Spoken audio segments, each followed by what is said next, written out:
अच्छे लोगों के साथ हमेशा बुरा क्यों होता है?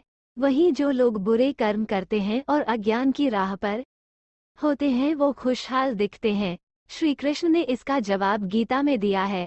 श्री कृष्ण ने अर्जुन को जवाब देते हुए समझाई है ये बात लोगों को उनके कर्मों का फल हमेशा मिलता है।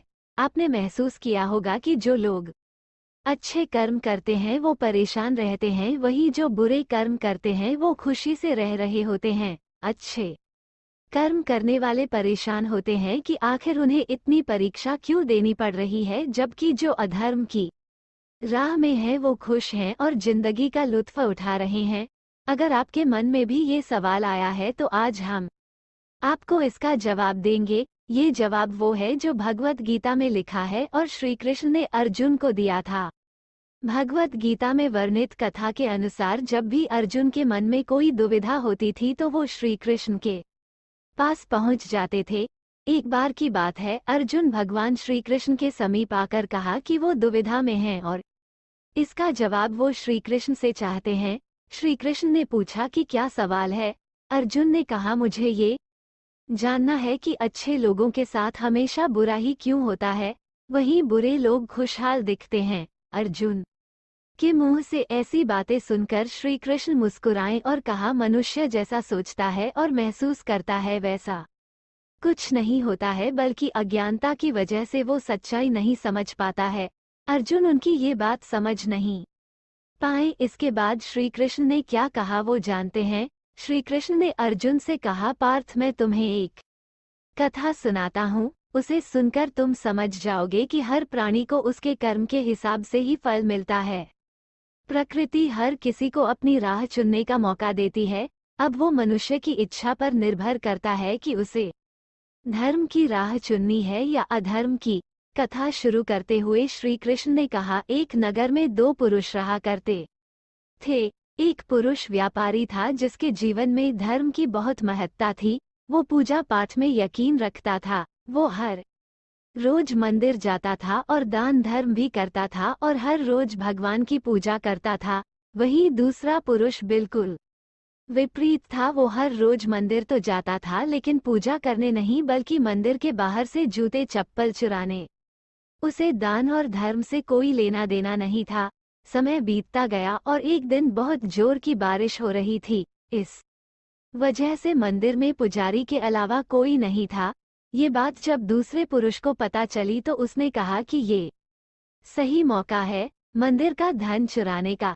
पंडित से नजर बचाकर उसने मंदिर का सारा धन चुरा लिया।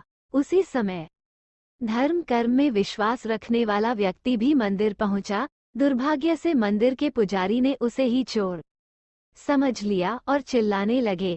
वहां लोग एकत्र हो गए और उसे बहुत मारा। किसी तरह वो बचते बचाते वहां से निकला तो दुर्भाग्य ने उसका साथ वहां भी नहीं छोड़ा। मंदिर के बाहर वो एक गाड़ी से टकरा गया और घायल हो गया। फिर वो व्यापारी लंगड़ाते हुए घर जाने लगा तो रास्ते में उसकी मुलाकात उस पुरुष से हुई जिसने मंदिर से धन चुराया था। उसने कहा, आज तो मेरी किस्मत चमक गई, एक साथ इतना सारा धन मिल गया। ये सब देखकर उसे बहुत बुरा लगा और उसने अपने घर से भगवान की सारी तस्वीरें निकाल दी। कुछ सालों बाद दोनों की पुरुषों की मृत्यु हो गई। मरने के बाद जब दोनों यमराज की सभा में पहुंचे और भले पुरुष ने दूसरे व्यक्ति को देखा तो उसे बहुत गुस्सा आया। उसने क्रोधित होकर यमराज से पूछ ही लिया, मैं तो हमेशा अच्छे कर्म करता था, दान में विश्वास रखता था, उसके बदले जीवन भर मुझे अपमान और दर्द ही मिला और इस व्यक्ति को नोटों से भरी पोटली। आखिर ऐसा भेदभाव क्यों? इस पर यमराज ने कहा, पुत्र तुम गलत समझ रहे हो।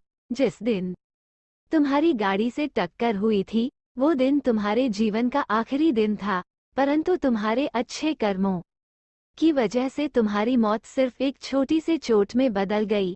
तुम इस दुष्ट व्यक्ति के बारे में जानना चाहते हो? दरअसल इसके भाग्य में राजयोग था, मगर इसके कुकर्मों और अधर्म की वजह से वो सिर्फ एक छोटी सी धन की पोटली में बदल गया। कथा सुनाने के बाद श्री कृष्ण अर्जुन से कहते हैं, पार्थ क्या अब तुम्हें तुम्हारे सवाल का जवाब मिल गया?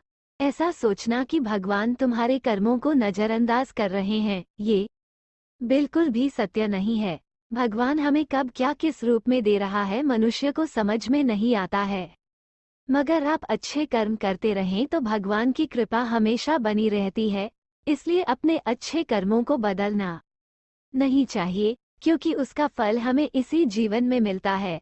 इसलिए मनुष्य का फर्ज है कि वो हमेशा अच्छे कर्म करते रहें, क्योंकि श्री कृष्ण ने गीता में भी बताया है कि किसी के द्वारा किया गया कर्म बेकार नहीं जाता है, चाहे वो अच्छा हो या बुरा। अगर आपको कहानी अच्छी लगी है तो वीडियो को लाइक जरूर कीजिएगा और चैनल को सब्सक्राइब नहीं कर रखे हैं तो चैनल को सब्सक्राइब कर लीजिएगा, ताकि आपको एक और नया जानकारी प्राप्त होती रहे।